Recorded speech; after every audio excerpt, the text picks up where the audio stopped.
Welcome to Within the Frame, where we bring the most pressing issues across the globe into focus. I'm Kim Do-yeon. South Korea's top diplomat Cho Hyun has just concluded a high-stakes visit to Beijing for his first face-to-face meeting with Chinese Foreign Minister Wang. The talks come at a critical juncture aimed at stabilizing bilateral ties and securing President Xi Jinping's attendance at the upcoming APEC summit in South Korea. With Seoul now preparing to host both the leaders of the U.S. and potentially China, the nation finds itself at the center of a complex diplomatic chessboard.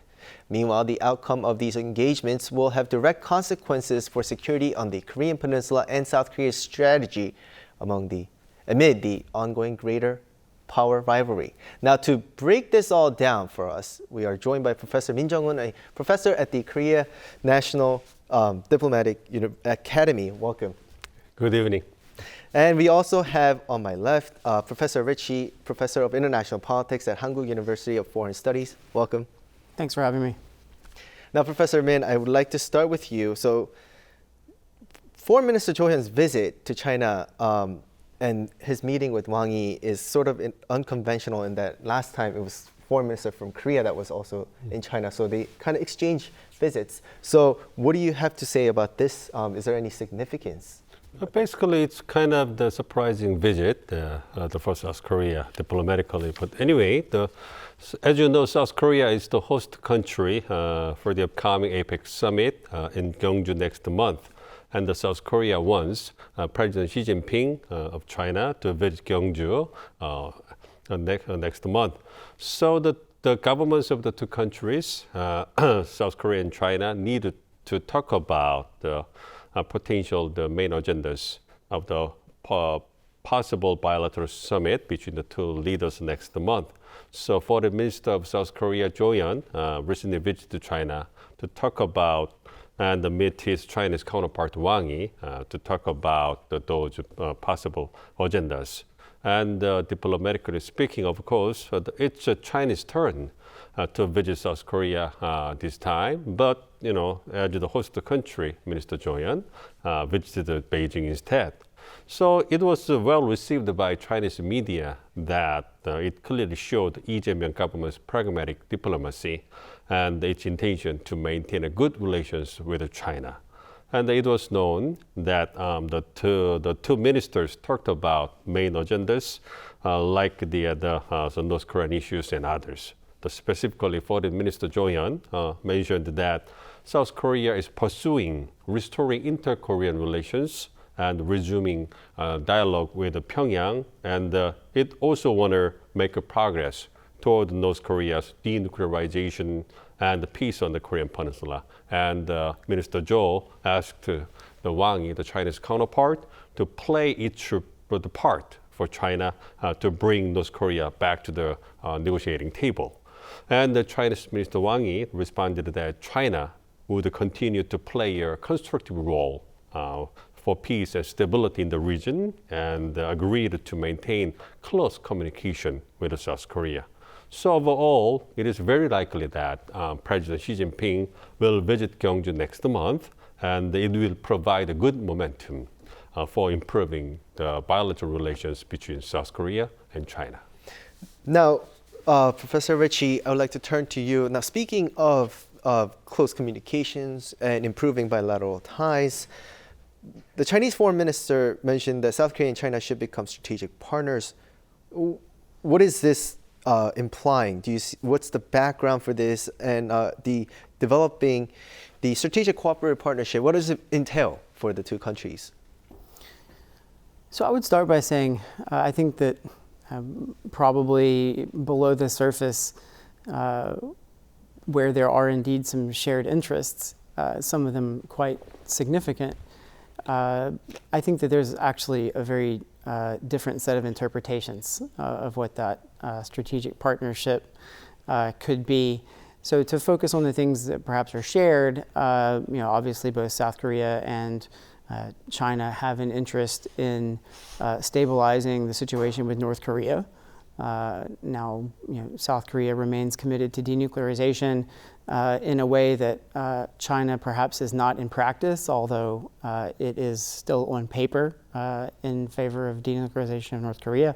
But the way to go about doing that, where the fault lies with North Korea, with that dossier, and with a whole bunch of other perspectives on how to deal with Pyongyang, there's still a pretty big difference between Seoul and Beijing. But nonetheless, in principle, they have some shared interests there. Korean Peninsula stability, obviously South Korea needs that, and China has repeatedly said that that's a high priority as well. So political stability both in South and in the North. And then, of course, economic ties, which are significant. Both countries are sources of both input and export to each other. They have very significant trade dependence on each other, notably South Korea for China, but it's also important for South Korea to send goods to China that go into China's supply chain as well. And there's a whole lot of important things there, chips, rare earth metals, magnets, battery components, car components, et cetera, et cetera. So there's a lot there. But I think below the surface, where you have those shared interests, there are some things that are very different in terms of the way they interpret it. At the end of the day, China is trying to displace the United States as the regional hegemon, or as the state with regional primacy in East Asia, or at least in Northeast Asia. And to that end, there's a sort of zero-sum game where every inch or every centimeter that Beijing is able to pull Seoul away from the orbit of the United States takes China closer to that goal of undermining the U.S.-South Korea relationship in a way that would make it easier for China to assert regional primacy here. And that's not really per se in South Korea's interest, I would argue at least. And then on the other hand, you have South Korea, which is trying to navigate U.S.-China rivalry, and that's become significantly more complex given the way that the United States has evolved over the last 8 years, let's say, and in particular ever since Trump has taken office in January earlier this year, and has embarked on a much more bullying posture, not only towards U.S. adversaries, but also allies, including South Korea. Right. And here are complex issues and number of things that have different interests for the two countries. But I do want to shift the focus and narrow it down to denuclearization. Now, given all that you said, with what China wants to do and the zero-sum game that you mentioned, what diplomatic approach does South Korea need to take to resolve the North Korean issues when it comes to getting support from China?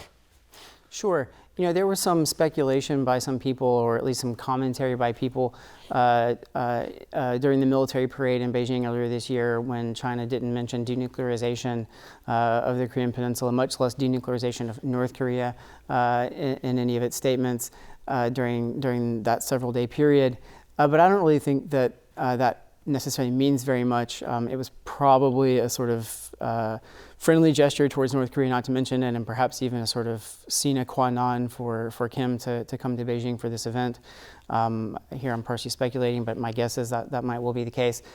But the thing is, and here's the good news, it's not like China's changed its policy, at least on paper, vis-a-vis North Korea and denuclearization. So it remains the case that North Korea's policy on paper is that North Korea, or the Korean Peninsula as a whole, including North Korea, should denuclearize. The bad news, of course, is that China, frankly speaking, hasn't done very much to effectuate that. It continues to let the oil flow. It continues to be an economic partner. It continues to bust sanctions. It continues to provide diplomatic cover.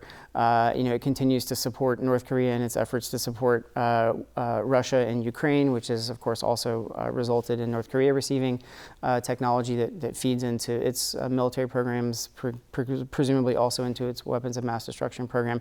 So, China, frankly speaking, just hasn't been very helpful in that regard. So there hasn't been much of a policy change, but that's actually not necessarily a good thing. How can South Korea deal with that? Ultimately, South Korea has to, I think, continue to show Beijing, as well as other countries, that the door is open to dialogue in all different kinds of formats to try to get North Korea to denuclearize. I think in practice, you're going to have to put that enormously on the back burner and aim for much more practicable solutions in the short term in terms of freezing their nuclear program in exchange for sanctions relief for things like that. But at the end of the day, South Korea is only going to be able to have any real forward progress on diplomacy with respect to North Korea's nuclear program if it's coming at this from a position of strength. And so it's going to have to continue to build build up a very strong deterrence posture vis-a-vis Pyongyang. And Beijing will get the message and realize that an increasingly militarized South Korea isn't good for China either. Right, and speaking of increasingly militarized Korea isn't good for China, Professor Min, I would like to turn to you about this. We talked about how China is kind of watching the ROK-US alliance and was expected that they were going to complain about the increased forces and the situation. But it seems like for this visit at least, it wasn't mentioned. And what do you think that, when there's a silence, there's also, that could also be a message, right? Yes, but I think that China should be uncomfortable about the modernization of the ROK-US alliance, which includes the expanding role of the USFK into the Indo-Pacific. And China can perceive it as a way that the US would track the military rise of China in the region. And I also think that the issue is also very sensitive to South Korea because South Korea needed to reinforce the alliance with the US as well as maintain a good relationship with China. It means that South Korea needed to have a favorable relationship with both the US and China. So the fact that China did not raise the issues this time shows its intention that it want to successfully go through the bilateral summit with South Korea next month. Of course, personally, I think there is still a possibility that China can ask for South Korea to be neutral or maintain an equal distance between the two world powers, US and China, if it want to hold the summit with China next month. But so far, it's not likely that China would push South Korea hard for the issue around the summit this time. It means that China also want to maintain a favorable relationship with South Korea. As you know, as the South Korea and Japan are getting closer to the United States, China feels much more uncomfortable about it. So it wanted the two important regional allies, South Korea and Japan, and mostly South Korea, to be away from the U.S. side and just get back to the Chinese side as much as possible. But anyway, China wanted to maintain a good relationship and revitalize the relation with South Korea this time. So it is expected that the two leaders, South Korea and China, will mainly talk about relatively less contentious issues like North Korea, trade, traditional trade, and human exchanges during the summit next month. And they don't want to talk about the sensitive issues like the alliance modernization and expanding role of the USFK and possibly the expanded role of the South Korean military beyond the Korean Peninsula or something like that. So it suggests that the bilateral summit next month will provide the opportunity that the South Korea and China would revitalize the bilateral relationships. Right, and Professor Ritchie, I think I was going to ask you a similar question, Professor Min, as already mentioned. The summit between South Korea and China next week at APEC seems highly likely at this point. As Professor Min was saying, what are some opportunities that South Korea can take for this in terms of the relationship with China? Yes, I think that we can distinguish a number of different things, sort of, I think as Professor Min was pointing out, with respect to how complex and how substantive and how fundamental the issue is. I mean, one thing I think it's low-hanging fruit here, will be certain types of effort at economic cooperation in some areas. Although I think South Korea has some limits there. It's going to be investing a lot of money in the United States. It's going to be dealing with a complex economic environment, and probably it's somewhat stretched thin in some respects already. But beyond that, things like just improving popular opinion of China in South Korea. After the THAAD incident and after COVID in particular, South Koreans' population has notably soured on China. This is a chance perhaps for China to grow that a little bit. Might lead to, and their summit might lead to a sort of uptick in tourism perhaps in both directions. So people-to-people type exchanges, perhaps some cultural exchanges, things like that. You might see, a sort of reduction in some of the frictions in trade between the two in terms of like non-tariff trade barriers and things like that. So that's low-hanging fruit. I think the sort of middle ground is probably what both Lee and Xi are looking for, and that's what the South Korean government refers to as managing the relations stably, which means we shouldn't expect anything groundbreaking. As Professor Min pointed out, I don't think that we would in any way expect something, commentary about the alliance modernization or strategic flexibility of the U.S. ROK alliance. I mean, something like that, that's clearly going to be out of bounds. And I think the task for Lee and Xi is to sort of set the stage for future improvements, if you will, sort of take the relationship off of the sort of dead-end track that it's been on recently and put it on a track where progress can be made. But make no mistake, behind the sort of low-hanging fruit and the sort of positivity of rebuilding this pragmatic relationship, you have some real challenges here.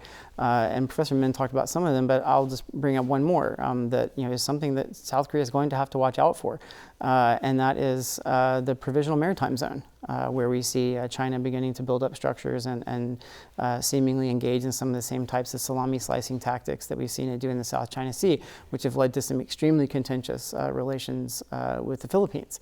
There's something similar, I think, that we're beginning to see take place in the Yellow Sea in between China and Korea. And so at some point, you're not going to be able to get by with low-hanging fruit and the rhetoric of a stable relationship. You're going to have to start dealing with things that are complicated.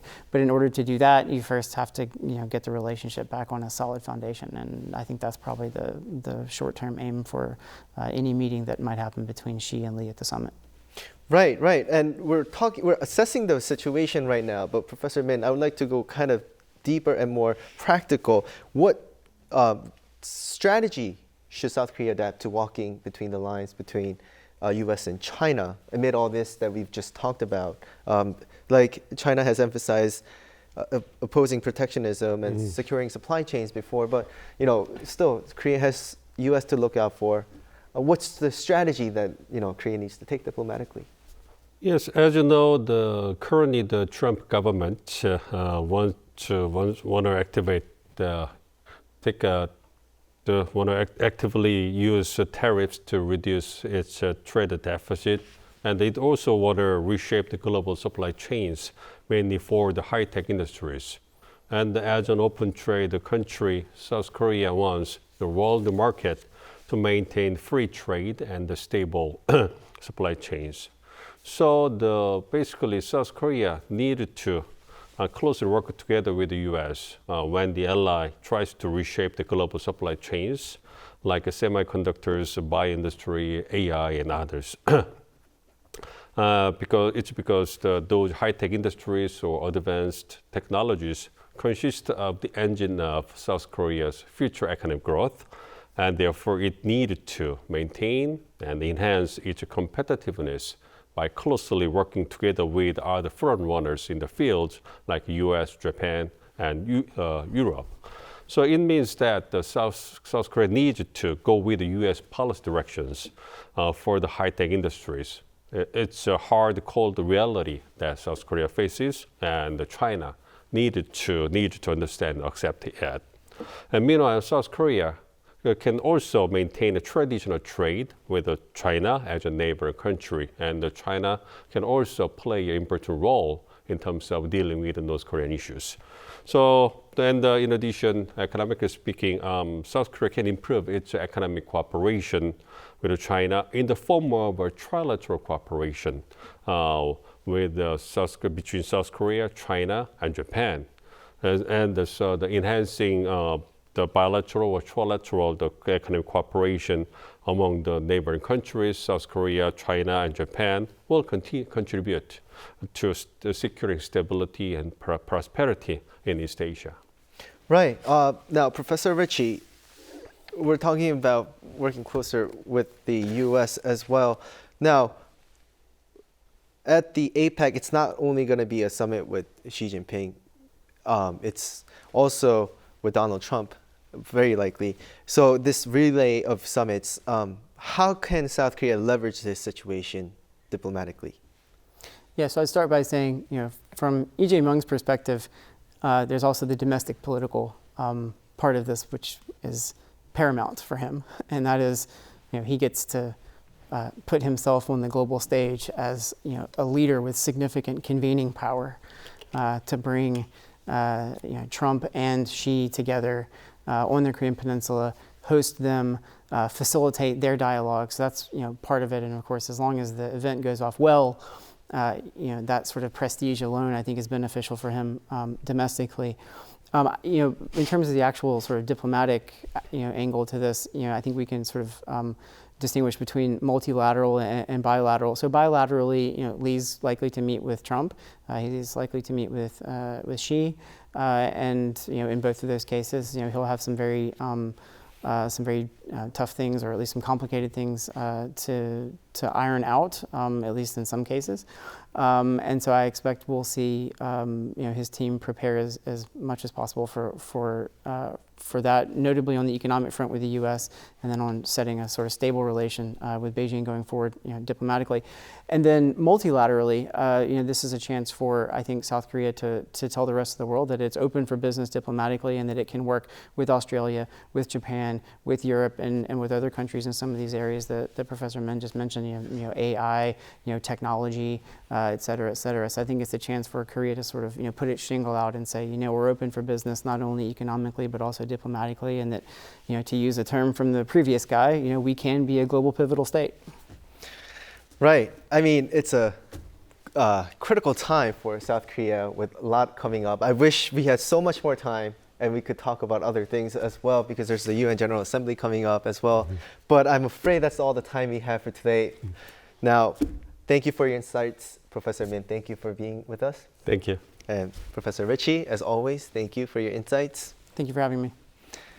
And that will be all from us on Within the Frame. Be sure to tune in next time as we continue to explore the stories that matter. Until then, stay informed and engaged.